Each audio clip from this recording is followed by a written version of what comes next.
So I know I wrote this dream down in one of my volumes of dream journals. Yes, there are volumes. But I couldn't find it while prepping for this video, so I'm going off of memory for the script. But even if I had the written dream in front of me, I wouldn't need it to remember how horrible it was. So fun fact about me, I was homeschooled all the way through high school. We didn't do it for religious reasons. We did it because we were stationed in Vegas and the school systems were crap. Still are, from what I hear. And we just kept homeschooling ever since. Now, when we moved back to Nebraska, there was a learning center for homeschooling families with extra classes and activities. I never went there, but that's where this dream takes place. Also, around the time I had this dream, which was between 2016 and 2017, I was going through another bout of bad mental health. I've always had on and off struggles with my self-esteem, and during this time, it was at an all-time low. I couldn't stop thinking or believing horrible things about myself. So in the dream, I'm taking classes in the learning center, and all day long, I'm being followed around by the Heathers. Yup, the original Mean Girls. They sit behind me in class, trail nearby when I'm walking in the halls, and lounge close to my study spots during breaks. All the while, they're speaking just loud enough so I can hear them, and they're saying the most awful things about me. Take your pick of any negative thought or insult. She's so stupid. I bet she'll never amount to anything. Who'll give a weirdo like that the time of day?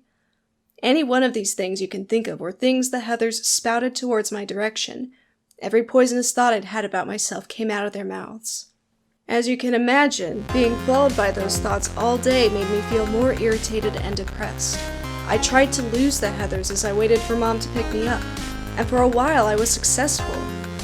But inevitably, they found me, cornering me at the end of the hall. After not having the courage to say all those horrible things to my face before, they plowed into me with such vitriol. I couldn't take it anymore. Tears streaming down my face, I lost it and exploded in front of the Heathers. I was so caught up in my hurt, I don't remember what exactly I told them. Let's just say it was a very loud and foul-mouthed version of, "Shut up, Heather!" They stood frozen to the spot, speechless and pale in the face. Once I was finished, I stormed past them, breathless and still sobbing, towards the lobby.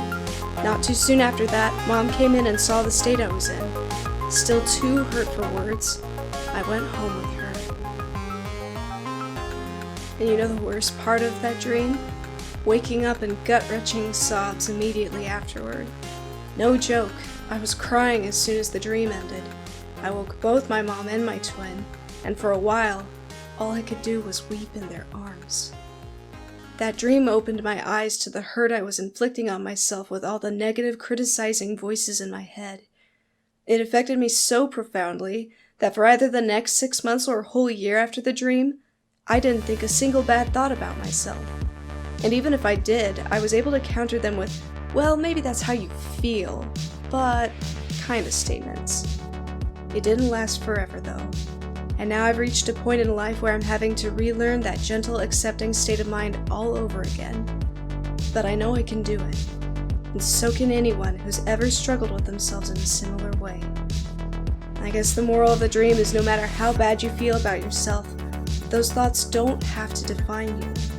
Imagine if they could follow you around in a physical manifestation like the Heathers. How long would you put up with that? How much would you actually be willing to take until you decided to change the channel in your